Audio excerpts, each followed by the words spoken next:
ഒരു തരത്തിലുള്ള ഞാനത് വളരെ I have made it very clear കേട്ടോ. എന്താണ് ഒരു തരത്തിലും ഒരു പോസ്റ്റിംഗും നീക്കുന്നതിന് വേണ്ടിയിട്ട് ഇപ്പൊ ഈ പറയുന്ന പോസ്റ്റിംഗ് നീക്കുന്നതിന് വേണ്ടിയിട്ട് സർക്കാരിന്റെ ഭാഗത്തുനിന്നോ പോലീസിന്റെ ഭാഗത്തുനിന്നോ മെറ്റയോട് ആവശ്യപ്പെട്ടിട്ടില്ല. ഒന്ന്.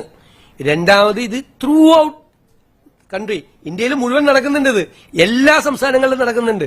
എല്ലാ സംസ്ഥാനത്തും ഇവിടത്തെ മാത്രം എടുത്തിട്ട് ഞാൻ മെറ്റയോട് പറഞ്ഞു മെറ്റ അത് എനിക്കിട്ടായിരുന്നു. മെറ്റയോട് ഞാൻ പറഞ്ഞിട്ട് മെറ്റ നീക്കിയെന്ന് പറഞ്ഞിട്ട്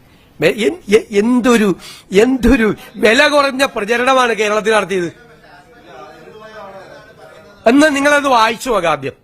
ഇപ്പൊ പറയുന്ന വിശദീകരണം കിട്ടിയെന്ന് പറഞ്ഞാൽ അത് അറിയാവുന്നവരോട് നിങ്ങളൊന്ന് ചോദിച്ചു നോക്ക്. എന്താണ് ആ വിശദീകരണം? അതിന്റെ അർത്ഥം ഞങ്ങൾ പറഞ്ഞതാണ് ലീഗൽ റിക്വയർമെന്റ് എന്ന് പറഞ്ഞു കഴിഞ്ഞാൽ അതിന് സർക്കാരിന് എന്താ കാര്യം? ലീഗൽ റിക്വയർമെന്റ് എന്ന് അവര് പറഞ്ഞാണ്.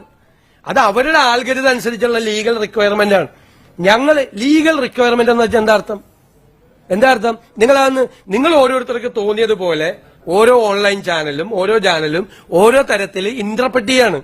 ലീഗൽ റിക്വയർമെന്റ് എന്ന് വെച്ചാൽ സർക്കാർ ആവശ്യപ്പെട്ടെന്നാണ് അതിന്റെ അർത്ഥം. മെറ്റ പറഞ്ഞതിന്റെ അർത്ഥം നിങ്ങൾ എത്ര ദിവസമായിട്ട് ഞാൻ പറഞ്ഞിട്ടാണ് ചെയ്യുന്നത്? അത് ഇട്ടിട്ട് ഓടി. ഏതായാലും നിങ്ങൾ തന്നെ ഇട്ടിട്ട് ഓടി.